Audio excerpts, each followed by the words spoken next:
Wizards and Go-Go fans, we are getting set for the new G League season, and I am very honored to be joined by the brand new head coach of the Capital City Go-Go, Mike Williams. First off, Mike, thank you so much for joining me, and congratulations on the new appointment.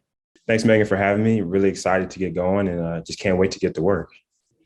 And with that, Mike, walk me through the process of, preparing for this role and having that conversation with Go-Go GM Amber Nichols, as well as Wizards GM Tommy Shepard. What was the process like ahead of you getting the phone call and the conversation that you would be the new head coach? Sure. I think it all started earlier this year when we went to the bubble. We combined our team with the Erie Bayhawks and Cassius Winston and Caleb Holmesley, along with three other guys. We went down there and we merged with their team. And that's kind of when I first got my first taste and thought maybe I could do this. And I had coached 2 games down there in the bubble. And so once that ended, months went by, and obviously Amber and I have a really good relationship, and we continued to talk. And I went back to the Wizards and continued to do player development. And then over the summer, talks progressed a little bit more. And then I got a call once Tommy got to Vegas. We met, he, myself, and Amber. And that's when I found out that I was going to be the next head coach. It's just kind of been an ongoing process. You've essentially, for those that are not familiar with your story, you were part of the coaching staff last season, obviously with the bubble. And then prior to that, you've been within the Wizards and Go-Go and Mystics organization for the last handful of years. So it's almost like you've kind of been auditioning for this since you joined the company, and now you get this opportunity. So walk me through kind of your preparation in getting set to head to the bubble, have those 2 games as a head coach, and now you're getting to be at the helm of everything and have control with what you want to run within the Wizards, obviously offensive set and scheme. So just walk me through kind of where your head is at going through everything that has prepared you for this. When I first had the conversation to go to the bubble, I was excited to go. I was like, man, I get to, learn from another staff, but also help our players develop with what we're trying to accomplish with them and help them reach their goals. And then Tommy kind of like threw it in at the end, like, you're going to head coach 2 of these games. I was like, oh, okay. So I got to prepare some ATOs and figure out, what we're going to do. But, I enjoyed kind of being in the fire and being in the heat when I coached those 2 games. It's funny, like we were, the first game we were down 25 and came back, and then we ended up losing by 7. The second game, we were up 25, didn't score for 10 straight minutes in the fourth quarter, and we barely squeaked it out and win at the end. So that's kind of like the G League in a nutshell. But just those two games gave me a lot of confidence to feel that I could actually lead a group of men and coach them through different scenarios. And as much as it is on the court, it's also off the court as well. And understanding what these guys are going through and trying to help them navigate through different situations while still trying to achieve what they're trying to get to. All of that in culmination has helped me get to this point. That's awesome. And, thinking of putting your staff together, the G League is different in many ways compared to the NBA in the sense of, the head coach doesn't necessarily always get to pick his staff, himself or herself. There is a lot of input from Amber as well as Tommy. So what are those conversations like as you prepare to put together your staff for this upcoming G League season? Amber and I are in constant communication. We talk literally every day, and we're on the same page and we're aligned with what we're trying to achieve with this group. And so we're trying to find people who kind of match those values. The biggest thing, just going through this interview process, is that you got to find the right people to fit with what you're trying to accomplish. And if these people kind of share your values and are aligned with that, then it just makes our synergy and our flow a lot better. And so at this point, we're just trying to find people who are committed to the same things we're committed to, who are selfless, who are doing this for the right reasons, and who also want to grow and learn and develop themselves. So there's a lot of different factors going into it. But Amber and I are in complete communication, and we're making our way through it.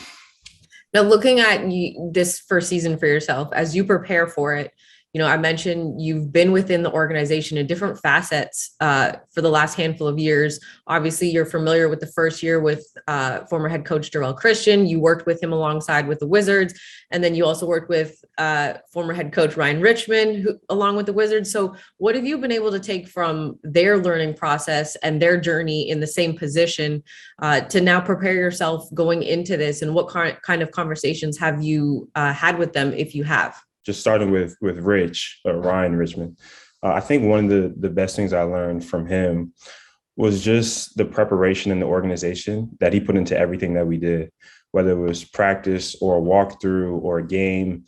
I mean, we would walk through the first play that we were going to run, and then the second play that we were going to run every walkthrough before a game. So just understanding the preparation that it takes to be ready to present to a group, I think was one of the main things that I learned from Rich, and that's something that I'll take with me this year as well.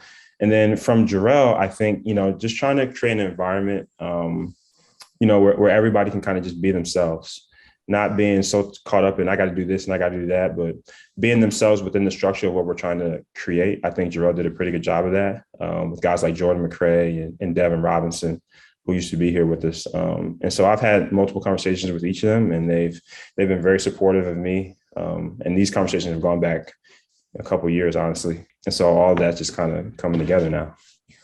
Now, looking at the season as you prepare for it, what would you say are your three biggest things as a head coach, along with your staff, ahead of the open tryouts that will be later in September? Because you'll have a weekend of open tryouts for guys who you might not necessarily have invited to, a training camp or have been invited through the draft process for the G League, but they are putting themselves in a position where they want to try and showcase what they have to possibly get that invitation to a training camp. So what are your three biggest keys that you would say for yourself and your staff going into this season and into that open tryout weekend? Yeah, I mean, I think the three biggest things first would probably just be guys who are, selfless, guys who are looking to play the right way and play together. If you're out there just kind of doing your own thing and going rogue and not really being concerned with what your teammates are doing, it's probably not going to work. Obviously you got to play hard and play with energy. I think effort goes a long way. It would be a bad look to go to a tryout for a professional basketball team and not give it your all. And then the third thing, obviously, like you got to have some skill. There's got to be some definable skill that you have that kind of sets you apart from everybody, whether it's rebounding, whether it's defense, whether it's shooting the ball, or whether it's creating somebody else. There's got to be some type of definable skill that can add value to our team. So I think those are probably the three biggest things.